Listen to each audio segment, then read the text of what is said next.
Welcome back to Dronacharya IS YouTube channel. You're watching Daily Current Analysis covering 10th June 2022. इस video lecture में हम आज के important current affairs discuss करेंगे. In this video, we'll talk about Quack Coralie Simons World University Rankings 2023. After that, we'll talk about India and Vietnam's Mutual Logistics Agreement. Then we'll also see the hike in RBI's rate and what will be the impact of it. And then lastly, we'll talk about dostarlimab, an important drug in case of cancer therapy. So let's begin with it. तो आज का हमारा पहला news article it is about Quacquarelli Symonds world university ranking 2023 which has been recently released. Well, ये topic GS paper 2 point of view से important है because this relates to an issue related to development. Also, you can relate this with education. Quack Coralie Simons World University Rankings 2023. Now, इससे पहले कि हम rankings देखें, सबसे पहले समझते हैं क्वैक कोरेली साइमंस रैंकिंग के बारे में. हमारे पास जो Quacquarelli Symonds world university ranking जो है, ये एक एनुअल पब्लिकेशन है. हर साल यूनिवर्सिटीज़ को यहाँ पे रैंक किया जाता है, जिसके अंदर ग्लोबल ओवरऑल रैंक दिया जाता है, साथ ही में सब्जेक्ट स्पेसिफिक रैंकिंग भी की जाती है. सो वर्ल्ड की जो टॉप यूनिवर्सिटीज़ हैं उनको 51 डिफरेंट सब्जेक्ट्स के हिसाब से सब्जेक्ट स्पेसिफिक रैंकिंग भी मिलती है और ग्लोबल ओवरऑल रैंकिंग भी दी जाती है. Quacquarelli Symonds world university ranking, this is the most widely read university ranking in the world. And अगर हम हायर एजुकेशन इंडस्ट्री की बात करें, so in that case QS ranking they are leading this way with their consistent innovation, growth, progressively affecting the way students and institutions engage with each other. Now, Quack Coralie Simons ranking जो है, basically जो higher education institutions के जो key areas हैं, उनकी यहाँ पे methodological evaluation की जाती है, and ultimately it offers potential students expert advice which is proven to align student with their chosen path. Different parameters कौन कौन से हैं. First one is academic reputation. जो यूनिवर्सिटी है उसकी एकेडमिक रेपुटेशन कैसी है. Followed by employer reputation. Then this ranking system this also evaluates faculty student ratio. Also citations per faculty, international faculty ratio as well as international student ratio. These are some of the important parameters जिनके basis पे analysis किया जाता है, evaluation किया जाता है. And जैसे कि हमने देखा कि ग्लोबल रैंक दिया जाता है और सब्जेक्ट स्पेसिफिक रैंकिंग भी दी जाती है. अब जब हम इस टॉपिक का नेम देख रहे हैं तो it is basically world university ranking.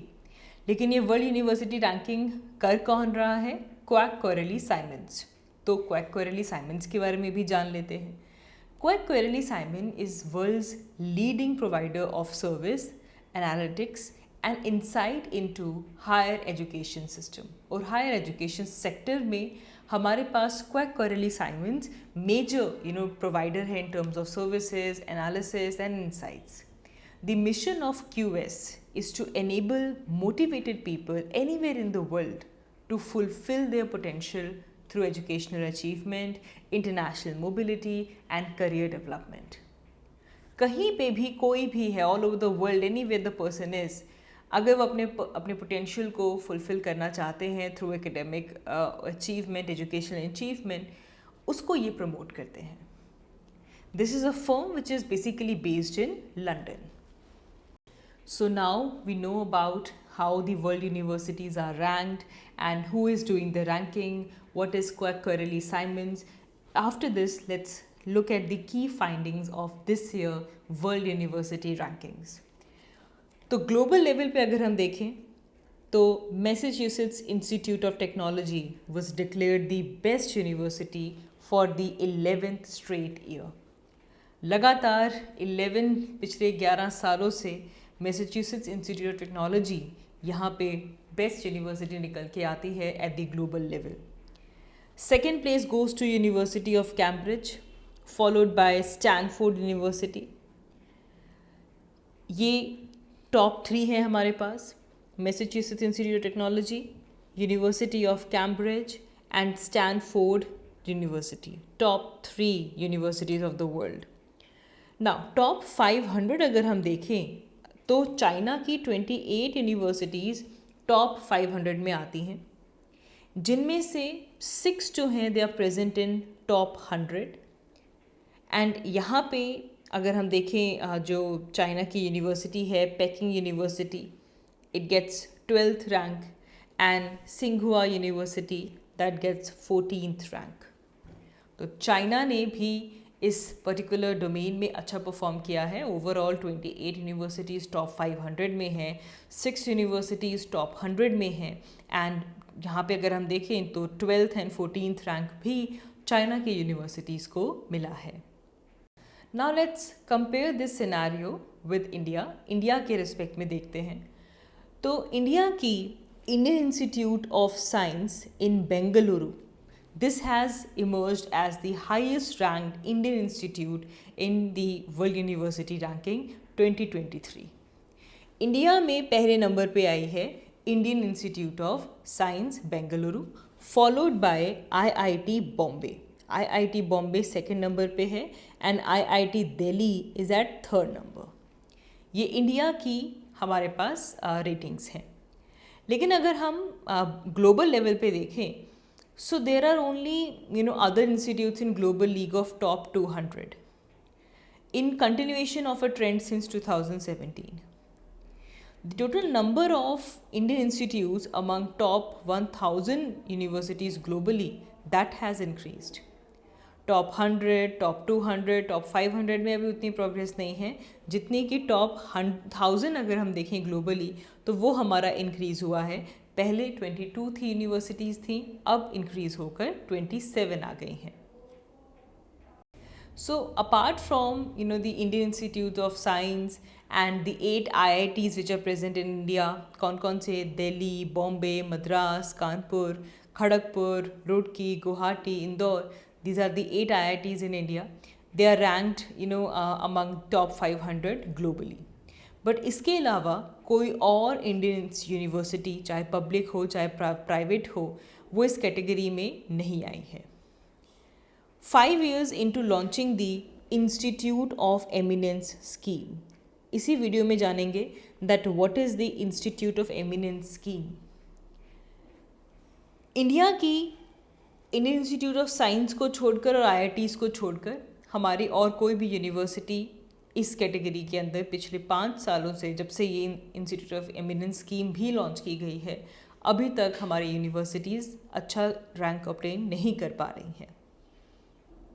According to the CPF indicator of the Quacquarelli Symonds, Indian Institute of Science Bengaluru is world's top research university. And अगर हम यहाँ पे रैंक देखें तो इंडियन इंस्टीट्यूट ऑफ साइंस को परफेक्ट 100 आउट ऑफ 100 स्कोर मिलता है for top research university. ये बात याद रखेंगे.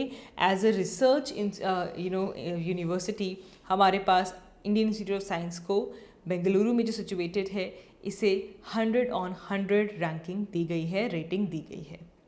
Now lastly you should know what is the Institute of Eminence scheme.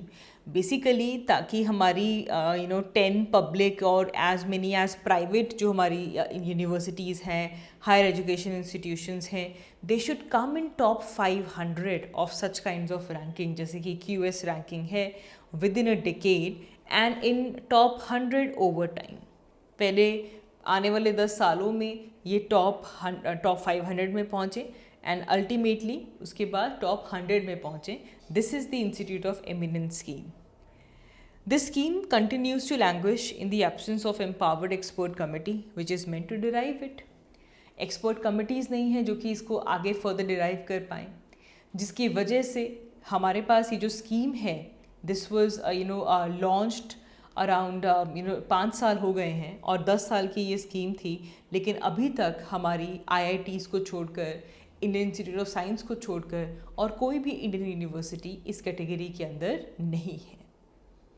So therefore यहाँ पे हमें कहीं ना कहीं जो इंस्टीट्यूट ऑफ एमिनेंस स्कीम है इसका यहाँ पे एक फेलियर दिख रहा है कि 5 साल होने के बाद भी अभी तक हमारी यूनिवर्सिटीज़ रैंकिंग्स अचीव नहीं कर पाई हैं। So it becomes important for us to know that what are the challenges for higher education in India.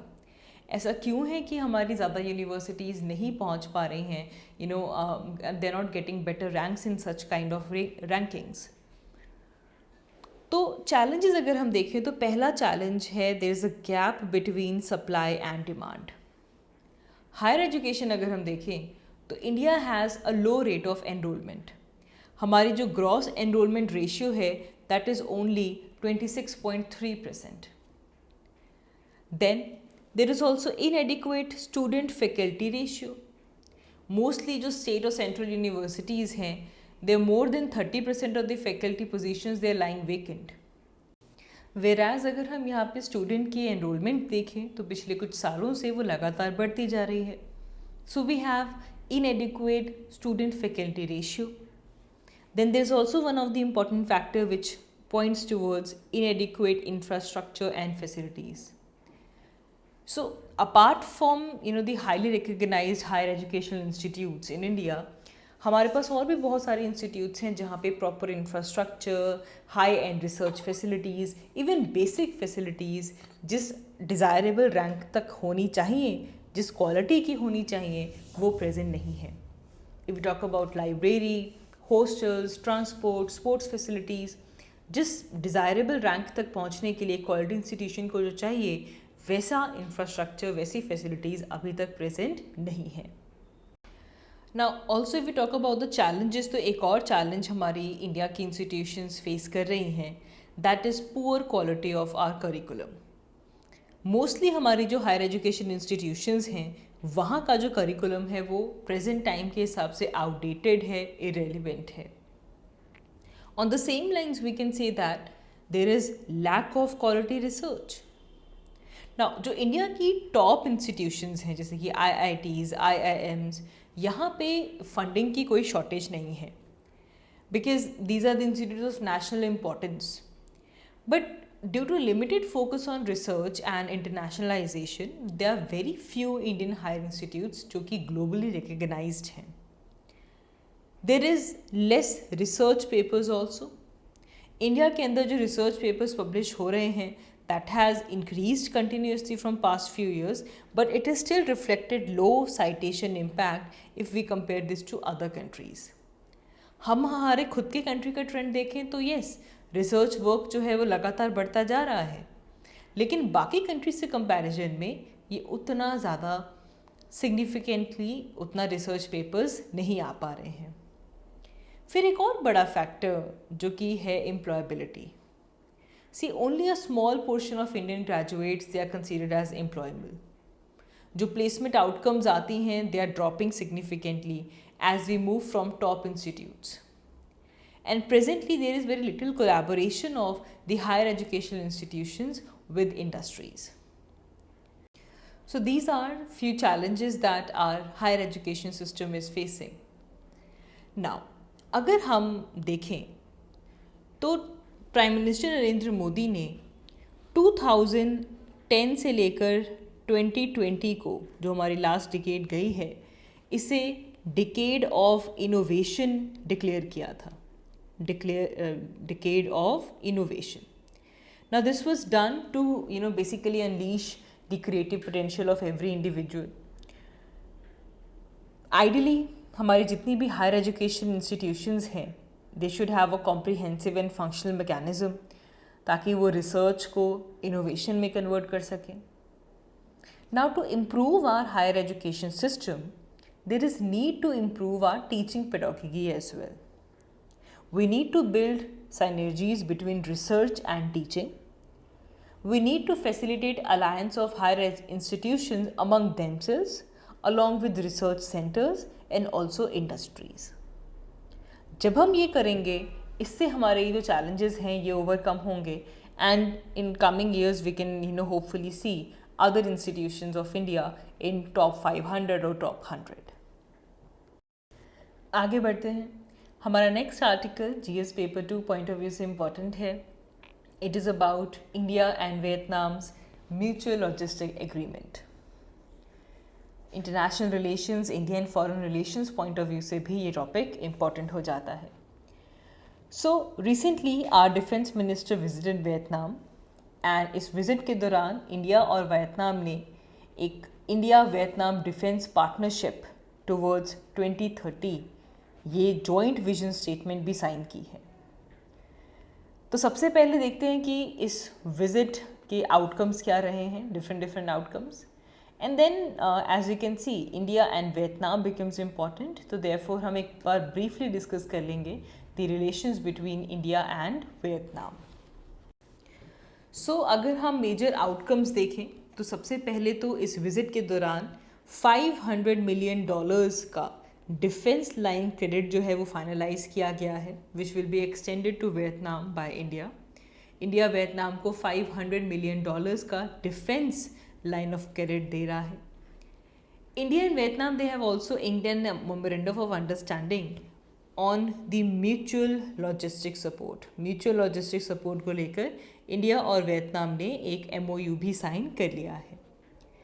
Also India will gift 2 simulators and money grant towards setting up of language and IT lab at the Air Force Officers Training School for the capacity building of Vietnam's armed forces.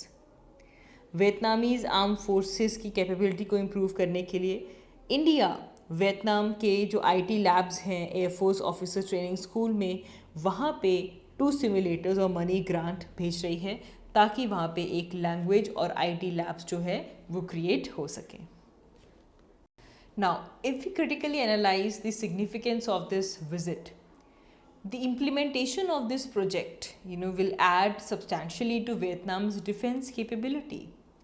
एक तरफ हम $500 million का line of credit दे रहे हैं for defence, plus Vietnam's armed forces की capability को improve करने के लिए इंडिया कंट्रीब्यूट कर रहा है.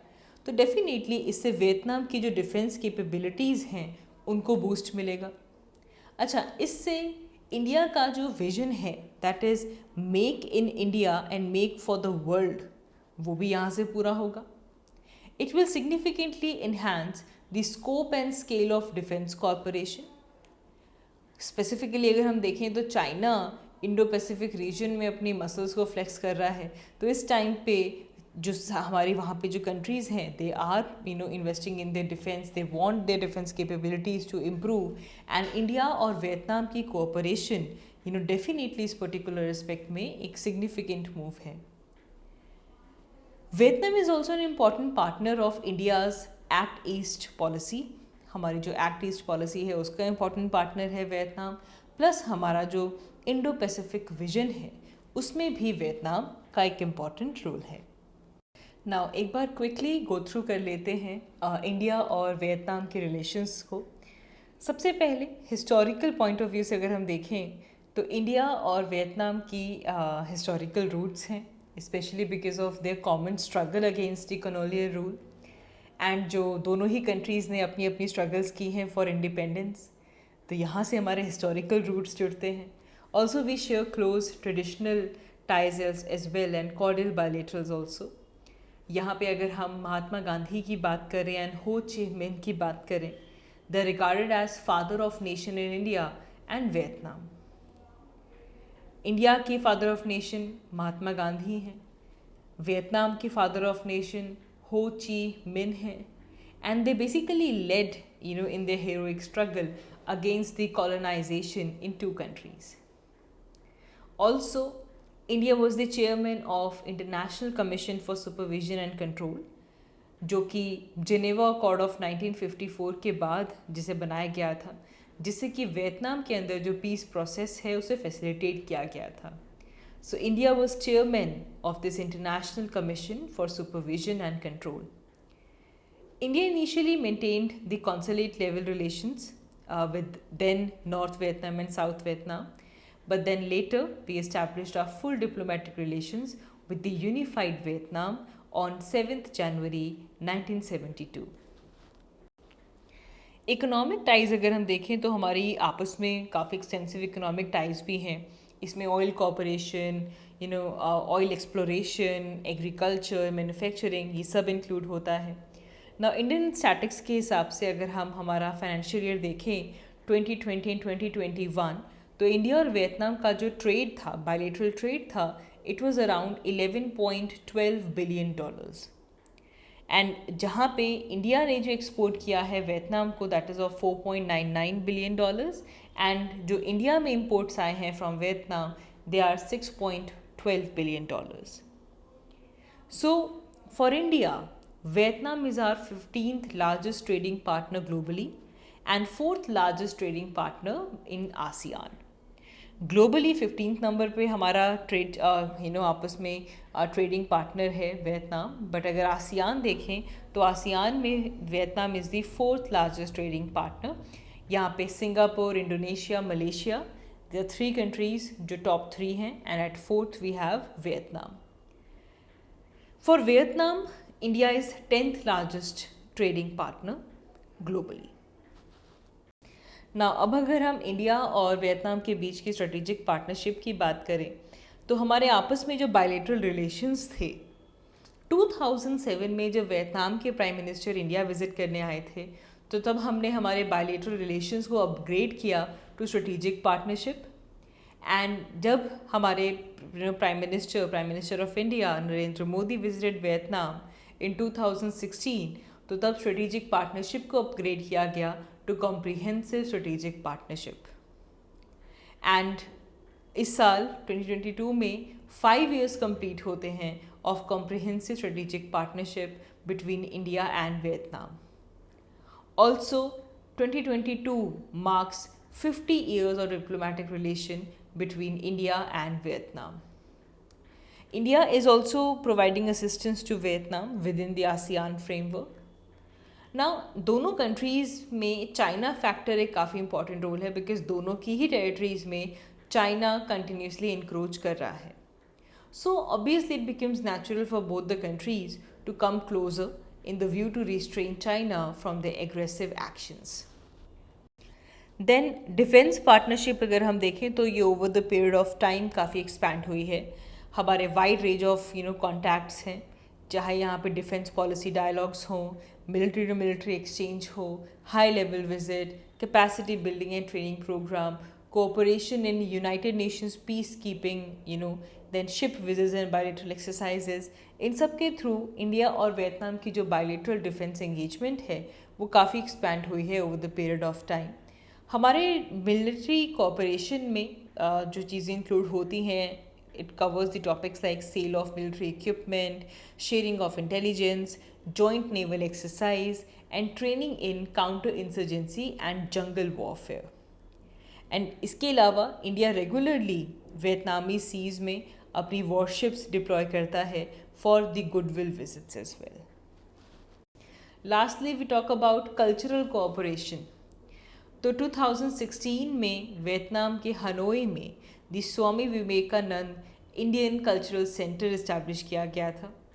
This was establish to promote the comprehensive understanding of India and to foster closer links between people of both the countries through cultural exchanges.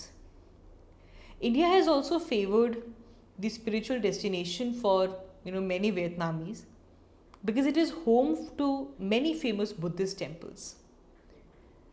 हमारे पास Mahabodhi temple है इन बोध गया, where Buddha is said to have attained enlightenment. Both the countries, they have regularly exchanged youth delegations as well. ना हमने इसी article में ये समझा कि वियतनाम इंडिया के लिए एक इम्पॉर्टेंट कंट्री है when it comes to act east policy as well. जो एक्ट ईस्ट पॉलिसी है ये नवंबर 2014 में अनाउंस की गई थी at the 12th ASEAN India summit. 2014 में आसियान इंडिया समिट जो कि म्यांमार में हुआ था, इस दौरान एक्ट ईस्ट पॉलिसी अनाउंस की गई थी। It basically is the successor of look east policy. 1992 में लुक ईस्ट पॉलिसी प्रोमलगेट की गई थी और उसका सक्सेसर कौन है? एक्ट ईस्ट पॉलिसी, जो कि 2014 में आई at the 12th ASEAN India summit. Unlike the look east, जिसमें आसियान नेशंस के साथ इकोनॉमिक कॉपरेशन के ऊपर फोकस था। एक्ट ईस्ट पॉलिसी में जो एक्सटेंडेड नेबरहुड है हमारा एशिया पैसिफिक में, उसे भी इन्वॉल्व किया जा रहा है नंबर 1, एंड साथ ही में सिक्योरिटी कॉपरेशन को भी इंक्लूड किया जा रहा है। सो एक्ट ईस्ट पॉलिसी में इकोनॉमिक कॉपरेशन को प्रमोट किया जाएगा, connectivity, trade, cultural ties, also to develop a strategic relationship with the countries in Indo-Pacific region. And this is the dimension of Act East policy. तो इससे जो हमारा north eastern region है वहाँ पे भी जो इकोनॉमिक डेवलपमेंट है वो इम्प्रूव होगी, and this will give a gateway to South East Asia region. Now इस न्यूज़ आर्टिकल की वजह से एक और इंटरनेशनल ऑर्गेनाइजेशन इम्पॉर्टेंट हो जाती है, एक इनिशिएटिव इम्पॉर्टेंट हो जाता है, which is Mekong Ganga cooperation. So this is the initiative of India and 5 ASEAN countries, and these ASEAN countries are Myanmar, Thailand, Laos, Cambodia, Vietnam. Myanmar, Thailand, Laos, Cambodia, Vietnam plus India, in 6 countries के बीच में Mekong Ganga cooperation है, and this basically aims for cooperation in tourism, culture, education as well as transport, land communications. This was launched in 2000 in Democratic Republic, Laos Democratic Republic. ये एक point याद रखेंगे। एक तो आपको ये पता होना चाहिए कि कौन कौन से कंट्रीज आ जाते हैं मेकोंग गंगा कोऑपरेशन में, प्लस कहाँ पे इसे लॉन्च किया गया था और कब। 2000 में इसे लाओस में लॉन्च किया गया था। नाउ यहाँ पे जो नेम है Mekong Ganga, so both of these are civilizational rivers, and therefore ये जो मेकोंग गंगा कॉर्पोरेशन है, this also aims to facilitate closer contact among the people who are inhabiting these 2 major river basins. Mekong Ganga cooperation, it is also indicative of cultural and commercial linkages among the member countries of Mekong Ganga cooperation down the centuries. So this was all about India and Vietnam. आगे बढ़ते हैं। हमारा next article Indian economy point of view से important है. It is about RBI's recent hike in the rates.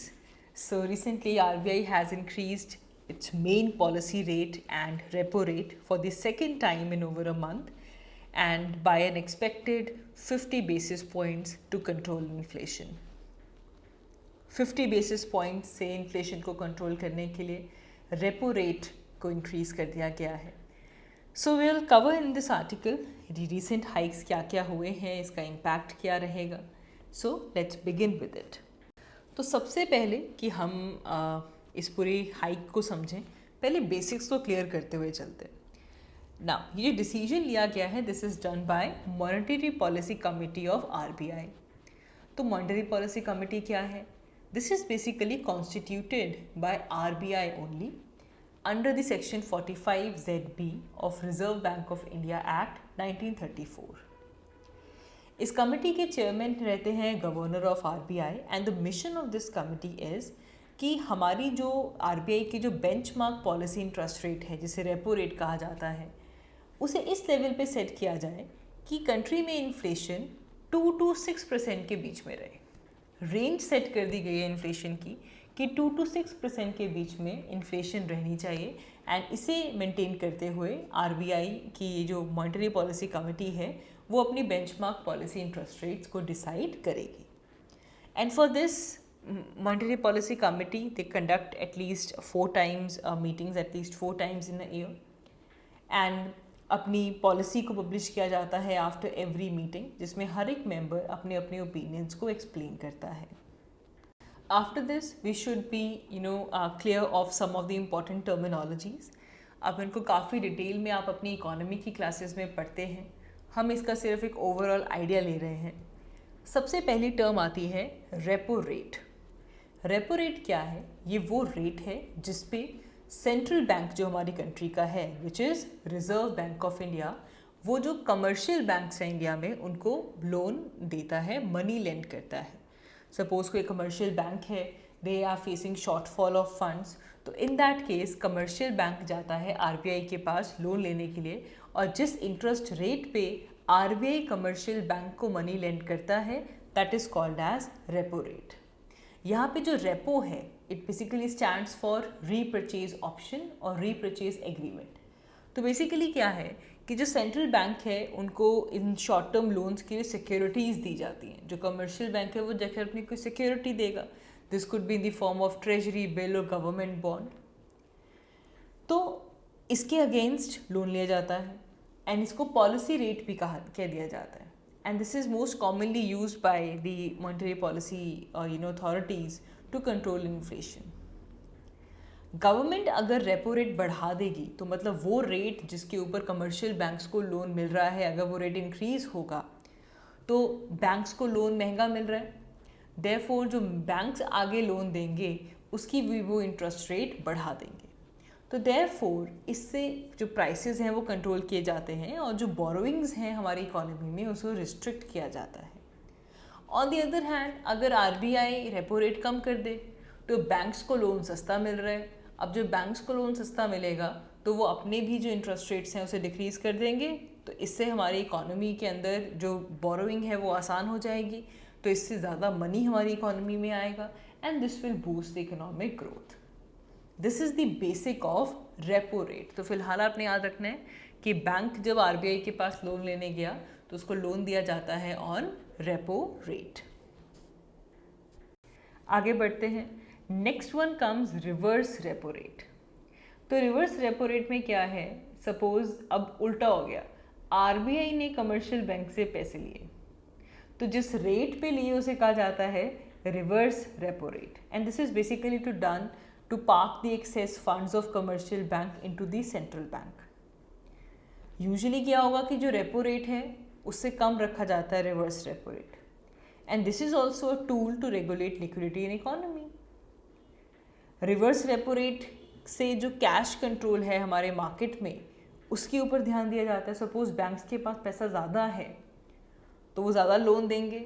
अब इसे control करने के लिए आरबीआई बैंक से लोन ले लेता है कि आप पैसे हमें दे दो, तो इससे क्या हो गया, लिक्विडिटी कंट्रोल हो गई और इस इंटरेस्ट रेट को क्या कहा जाता है, रिवर्स रेपो रेट। तो जब इन्फ्लेशन होती है तो ऐसे केस में जो आरबीआई है वो रिवर्स रेपो रेट को इंक्रीज कर देता है। तो इसका मतलब अब बैंक्स को ज़्यादा इंटरेस्ट पे लोन देंगे, बैंक्स किसको, आरबीआई को। तो बैंक्स कहते हैं अरे जल्दी जल्दी जाओ आरबीआई में अपने पैसे जमा करवा कर आओ और बदले में रिटर्न्स कमाओ। तो इससे बैंक्स खुद जाकर अपना एक्सेस मनी आरबीआई में जाकर डिपॉजिट कर देते हैं और जो एक्सेस लिक्विडिटी की जो इशू होती है वो भी यहाँ से रिजॉल्व हो जाती है। Repo rate and reverse repo rate. Then we have marginal standing facility MSF। ये एक वो फैसिलिटी है, एक वो सिस्टम है जिसके थ्रू आरबीआईज जो हमारे शेड्यूल कमर्शियल बैंक्स हैं उन्हें अलाउ करते हैं that they can avail the funds overnight. ये आरबीआई ने इस प्रोविज़न को इंट्रोड्यूस किया था अगर बैंक्स अपनी ओवरनाइट फंड्स में जब वो रिवीजन करते हैं अगर शॉर्टफॉल हो तो उसे पूरा कर सकें। It is usually higher than the repo rate. ऐसे केस में बैंक्स अपने जो स्टैट्यूटरी लिक्विडिटी रेशियो है उसे यूज़ कर सकते हैं to take the loan under marginal standing facility. ये बहुत ही शॉर्ट टर्म लोन होता है। इसका मेन पर्पस यही होता है कि जो बैंक्स की लिक्विडिटी है वो मेंटेन रहे। So after clearing the basics अब समझते हैं कि जो रिसेंट हाइक्स हुए हैं वो क्या रहे हैं। तो अब सेंट्रल हमारे बैंक ने जो रेपो रेट है उसे कुल मिलाकर 90 बेसिस पॉइंट पे इंक्रीज कर दिया। पहले 40 था और अब 50 है, तो कुल हमारा repo rate 90 basis point increase हो गया है। Now it goes to 4.90%। Repo rate हम जानते हैं this is the rate at which RBI will lend money to commercial banks. Monetary policy committee ने अपनी बाय मंथली पॉलिसी रिव्यू में जो हमारी ग्रोथ प्रोजेक्शन है उसे मेंटेन किया है at the growth of 7.2% for the financial year 2022 and 23। इसके साथ साथ जो बैंक की जो प्रोजेक्शन है, जो ग्रोथ फोरकास्ट जो इंडिया के लिए किया गया है वो द करंट फाइनेंशियल ईयर, इसे स्लैश डाउन किया गया है। पहले प्रीवियस फोरकास्ट में 8.7% की फोरकास्ट की गई थी, लेकिन अब इसे स्लैश डाउन करके 7.5% कर दिया गया है। आरबीआई ने प्रोजेक्टेड इन्फ्लेशन का भी एस्टिमेट दिया है that this can rise to 7.5% for April and June this year, and अगर हम फुल फाइनेंशियल ईयर की बात करें then it would be around 6.7%, and yes this is sharply up from 5.7%. ना हमें मेनली इसका इम्पैक्ट पता होना चाहिए. अब जो लेंडिंग रेट्स को हाइक कर दिया गया है इन द बैंकिंग सिस्टम, तो इससे जो हमारी डिमांड है उसके ऊपर असर पड़ेगा. अब जब इंटरेस्ट रेट बढ़ा दिए गए हैं, so making it will make money more expensive. Therefore economy के अंदर जो डिमांड है वो कम हो जाएगी, एंड डिमांड कम होने से जो इन्फ्लेशन है वो भी डिक्रीज होगी. ऑल्सो ये जो रेट्स इंक्रीज किए गए हैं, इससे जो बैंक्स हैं या फिर जो नॉन बैंकिंग कंपनीज़ हैं, they will also increase their lending rates. इससे जो EMIs हैं वो बढ़ जाएंगी. राइट, अगैन डिमांड कम हो जाएगी. New home, new vehicle, personal loans, ये सब कॉस्टलियर हो जाएंगे. अब यहाँ पे एक बड़ा चैलेंज है the geopolitical tension. However India का जो डायरेक्ट ट्रेड एक्सपोजर है वो ऐसे कंट्रीज़ के साथ है जो कि इन कॉन्फ्लिक्ट के अंदर बिल्कुल एपिसेंटर है. So this war could potentially import our economic recovery, जिसकी वजह से हमारी कंट्रीज़ में जो कमोडिटी प्राइसेस हैं वो बढ़ सकते हैं, and they would be global spill over challenge as well. Plus there is high inflation and low growth. ना जनरली जो ग्लोबल कमोडिटी प्राइसेस हैं वो हार्डन अप हो चुके हैं, इंक्रीज़ हो चुके हैं. प्लस जो हमारी सप्लाई चेन डिस्ट्रप्शन है वो काफ़ी प्रोलॉन्ग हो चुकी है. There is dislocation in terms of trade and capital flows. जो मॉनेटरी पॉलिसीज़ हैं वो डाइवर्जेंट हैं. There is volatility in the global financial markets. तो इससे there is a sizeable risk कि हमारी जो इन्फ्लेशन की जो ट्रेजेक्ट्री है उसमें अपटिक ही होगा, ये अपसाइड ही जाएगा. Plus there is downside risk to domestic growth as well. There is also concern over the protracted supply disruptions that have rattled the global commodity and financial markets. आगे बढ़ते हैं. हमारा next article science and technology health point of view से important है. It is about a huge development in cancer therapy with dostarlimab drug. So recently एक medical trial हुआ है United states में, जहाँ पे 12 पेशेंट्स जिनको रेक्टल कैंसर था, they are completely cured without any surgery, without any chemotherapy. तो ये जो स्टडी सामने आई है, इस स्टडी के अंदर एक मोनोक्लोनल एंटीबॉडी को यूज़ किया गया है which is dostarlimab. Every 3 weeks 6 months के लिए इस मोनोक्लोनल एंटीबॉडी को डॉस्टरलीमैब को यूज़ किया गया for the treatment of stage 2 and stage 3 rectal cancer. यहाँ पे जो डॉस्टरलीमैब यूज़ किया गया है, एक तो आपने याद रखना है कि ये मोनोक्लोनल एंटीबॉडी है, and this was basically an experimental drug. इसमें लैब प्रोड्यूस्ड मॉलिक्यूल्स प्रेजेंट हैं, and it kind of act as a substitute antibodies. It is sold under the brand name of Jemperli. Now जो findings आई हैं वो ये है कि ये कम्प्लीटली जो पेशेंट्स हैं उनको क्योर कर सकती हैं with a particular kind of rectal cancer, and इसे कहा जाता है mismatch repair deficient cancer. All the 12 patients, they were completely treated and they were followed for 6 to 25 months after using this drug.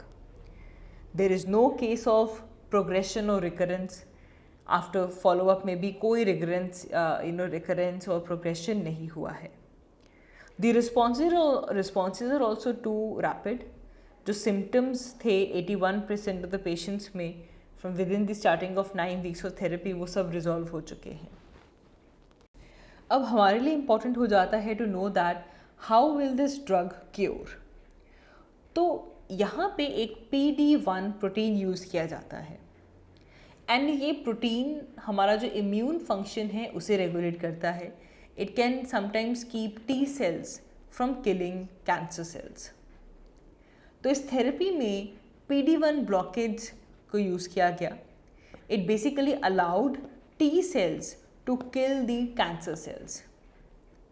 And जो immunotherapy इस category को belong करती है, जिसे हम कहते हैं PD-1 blockage, they are now recommended for treatment of such cancers rather than chemotherapy or radiotherapy.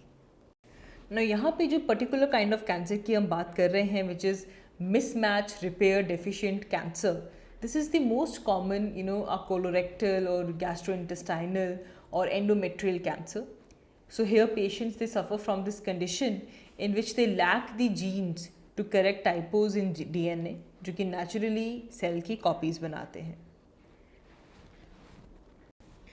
तो जो anomalies आती हैं DNA में, this results in cancerous growth in patients, especially with mismatch repair deficient cancers. India has also couple of PD-1 blockades available, but it is not the one which is used for this study. So what is the significance of this? See, it eliminates other treatments. Also, it improves patients' quality of life. It preserves their fertility, their sexual health, their bladder, their bowel function. Earlier इस therapy को post surgery use किया जाता था, but अब जो study आई है उसमें ये शो किया गया है कि सर्जरी की ज़रूरत नहीं है.